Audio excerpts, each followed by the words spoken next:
ડિંડોલી વિસ્તારમાં રહેતા 43 વર્ષીય સંજનાબેન સુરેશભાઈ સોનવણે આજે અચાનક છાતીમાં દુખાવો પડ્યો હતો. આ અંગે ફરિયાદ પરિવારજનોને કરવામાં આવી હતી, જેથી પરિવાર દ્વારા 108ને કોલ કરી બોલાવવામાં આવ્યા હતા. ત્યારબાદ મહિલાને સારવાર માટે હોસ્પિટલ લઈ જવામાં આવ્યા હતા.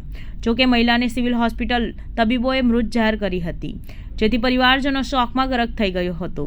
પરિવારના સભ્યોએ કહ્યું કે 7 દિવસ પહેલા પણ મહિલાને સારવાર માટે સિવિલમાં લાવવામાં આવ્યા હતા. તેની સારી સારવાર તબીબો દ્વારા કરવામાં આવી હતી. જોકે આજે તેના મોતથી સમગ્ર પરિવાર વ્યથિત થઈ ગયો છે.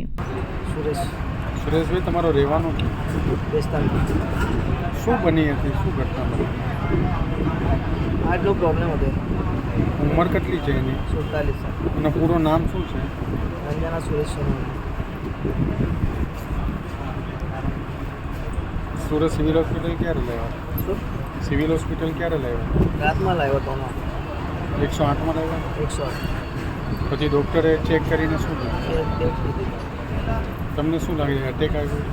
હા, અટેક. એ પહેલી સ્ટેટમેન્ટ ચાલતી હતી એની, સિવિલમાં જ ચાલતી. 7 દિવસ પહેલે ભરતી હતી. डॉक्टर लोगों ने बहुत अच्छा ट्रीटमेंट दिया और मेरे को बोला था 8 दिन के बाद चेक करने के लिए आना.